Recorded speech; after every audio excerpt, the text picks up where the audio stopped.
Bharat global mobility show खत्म होते ही खबर आने लगी कि जनवरी की सेल्स का क्या असर पड़ेगा भारतीय बाजार पर, और हमें सेल्स फिगर आ गई।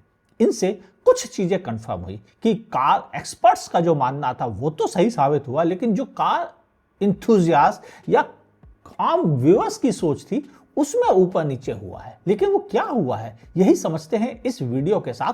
मैं हूं आपका होस्ट अमित और आप देख रहे हैं आस्क कार गुरु।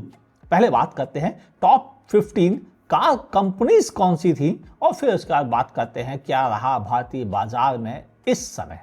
14th पोजीशन जीप, 310 यूनिट बेचे हैं। 13th पोजीशन पे सिट्रॉन, 470 यूनिट बेचे हैं।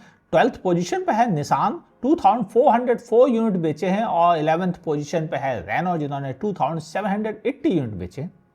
10th पोजीशन पे है फॉक्सवैगन, 3344 यूनिट। और 9th पोजीशन पे पहुंच गई है स्कोडा, 4133 यूनिट। यानी काइलैक की डिलीवरीज ने थोड़ा बेहतर परफॉर्म किया है, मगर बहुत थोड़ा सा ही। अब बात करते हैं 8th पोजीशन पे है MG मोटर्स, 4455 यूनिट। और जबकि 7th पोजीशन पे है होंडा, 6103 यूनिट के साथ में। यानी अमेज ने भी बहुत बड़ा अंतर होंडा को नहीं दिया है। जबकि 6th पोजीशन पे वापस है किया मोटर्स, 25,025 यूनिट के साथ में। जबकि आपको याद हो दिसंबर मंथ में उसने 9000 यूनिट से भी कम सेल किए थे और लोगों ने कहा था ये तो गई कंपनी।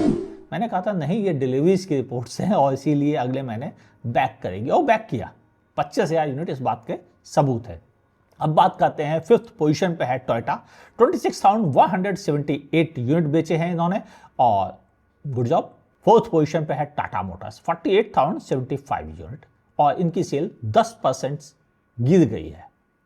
3rd पोजीशन पे है महिंद्रा, 50,659 यूनिट, और इनकी सेल 17.5% बढ़ गई है। 2nd पोजीशन पे है हांडई मोटर्स, 54,003 यूनिट, और इनकी सेल भी 5% कम हो गई है। 1st पोजीशन पे है मारुति सुजुकी, 1,73,599 यूनिट, और इनकी सेल 4% इंक्रीज हो गई है। अब जानकर आप ताजुब होगा, जो मारुति किसी जमाने में 50% पे थी, वो पिछले 3 सालों में 2022 तक लुढ़क कर पहुंच गई थी 40% पे, और उसने फिर वापस से गेंद मारा है। अब वह 43% से ऊपर चल रही है। यानी वो धीरे धीरे बढ़ रहे हैं, और जैसे ही उनकी इलेक्ट्रिक कारें आने शुरू हो जाएंगी एक के बाद एक, अगर 3 कारें भी आ गई तो ये वापस 50% ही तक बढ़ जाएंगे, और बाकी कंपनी से अगर देरी हो गई तो संभालना मुश्किल हो जाएगा। चलिए अब बढ़ते हैं टॉप 25 कार्स कौन कौन सी हैं, क्योंकि यहां से हमें कई इंफॉर्मेशन और भी मिलती है कि पर्टिकुलर कार कैसा परफॉर्म कर रही है। क्योंकि कंपनी के परफॉर्मेंस से कस्टमर पर उतना फर्क नहीं पड़ता, लेकिन कार की परफॉर्मेंस से पड़ता है, और कार ही इंपॉर्टेंट होती है। हम कंपनीज नहीं खरीदते, हम कार खरीदते हैं। कार मेरे घर आती है, कंपनी घर नहीं आती है, ठीक है। 25th नंबर पे किया सेरोस, 5,546। शुरुआत होते ही 25 में एंट्री। लेकिन यह डिलीवरीज रिपोर्ट है जो कंपनीज ने अपने डीलर को भेजी है, ये एक्चुअल सेल्स रिपोर्ट नहीं है, तो वेट कीजिए उसका भी। 24th नंबर पे है एक्स्ट्रा, 6,068 यूनिट, और हाँ एक्स्ट्रा भी 25 में मौजूद है। सेल्टॉस 23rd पोजीशन पे 6,470 यूनिट, और 22nd नंबर पर मौजूद है टियागो, 6,807 यूनिट, और 21st पर मौजूद है सोनेट, 7,194 यूनिट। और इस तरह से ये टॉप 25 की लिस्ट शुरू हो गई। लेकिन 20th पोजीशन पे वहां मौजूद है महिंद्रा की थार और थार रॉक्स। इन दोनों की कंबाइंड सेल है 7,557 यूनिट।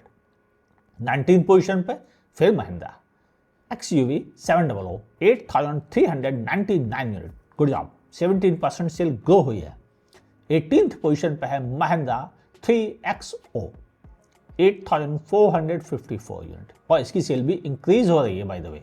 17th पोजीशन पे फिर महिंद्रा अपनी बोलेरो और बोलेरो नियो की कंबाइंड सेल के साथ में, जो कि है 8,682 यूनिट। और हाँ, ये सेल थोड़ी घट रही है क्योंकि बोलेरो नियो उतना अच्छा परफॉर्म नहीं कर पाई, और बोलेरो को अब एक अपडेट की ज़रूरत है। जो कंपनी ने तो वादा 2025 का किया था, लेकिन उनके पास अभी तक गाड़ी तैयार ही नहीं है टेस्ट करने के लिए, तो मुझे लगता है ये 2026 खिंचेगा शायद। ये अनुमान है। 16th पोजीशन पे टोयोटा, इनोवा, क्रिस्टा और हाई क्रॉस की कंबाइंड सेल है 9,780 unit. 15th position Hyundai Venue 11,106 unit और इसकी सेल जबकि 6% डाउन हुई है तब भी इतनी है। 14th पोजीशन पे है मारुति सुजुकी इको 11,250 यूनिट जिसमें कॉमर्शियल भी शामिल होते हैं। और 13th पोजीशन पे है आल्टो 11,352 यूनिट। 12th पोजीशन पे है आर्टिगा 14,248 यूनिट और 11th पोजीशन पे है ब्रेजा 14,747 यूनिट। ब्रेजा वही गाड़ी है जो कि पहले लास्ट ईयर इस मंथ में, मतलब इसकी शुरुआत वाले मंथ में पहले नंबर पर थी। यानी सप्लाईज इधर उधर होने से कितना ऊपर नीचे हो रहा है ये ध्यान दीजिए। 10th पोजीशन पे आ गई है फ्रॉन्क्स जो सरप्राइजिंगली बहुत अच्छा परफॉर्म कर रही है। 15,192 डिस्काउंट्स का रोल भी है। 9th position Dzire 15,383 unit, good job. 8th position Tata Nexon 15,397 unit. 7th position Mahindra Scorpio Classic और स्कॉर्पियो एन जिसमें एन के नंबर्स अब बढ़ने लगे हैं। 15,442 unit combined sale. 6th position Grand Vitara 15,784 unit. 5th position Punch 16,231 unit और 4th पोजीशन पे आ गई है स्विफ्ट 17,081 यूनिट। अब यहां से स्टार्ट हो जाते हैं टॉप 3 जहां पर घमासान जबरदस्त है और ट्राइड एंड टेस्टेड Hyundai की क्रेटा मौजूद है 18,522 यूनिट के साथ 3rd पोजीशन पे। क्रेटा की इलेक्ट्रिक की डिलीवरीज भी शुरू हो जाएंगी तो हमें अनुमान है कि ये नंबर्स और बढ़ सकते हैं। 2nd position Maruti Suzuki Baleno 19,965 unit. अब बात करते हैं टॉप पर कौन है जिसने लगभग 24,000 कारें बेच दी। दिमाग दौड़ाइए। नहीं, वैगन आर 24,078 यूनिट बेचे हैं। 36% की ग्रोथ मिली है। और अगर आप ध्यान से समझें तो ये जो फिगर्स है ना, अगर नंबर्स जोड़ें तो MG Motors, Skoda, Volkswagen, Renault, Nissan, Citroen, Jeep इन सब की कंबाइंड कर दो ना तब भी नहीं होते। मतलब इतनी कंपनीज मिलके जितनी कारें टोटल बेचती हैं उतनी अकेले वैगन आर बिक जाती है। इसे कहते हैं वैगन आर का जलवा।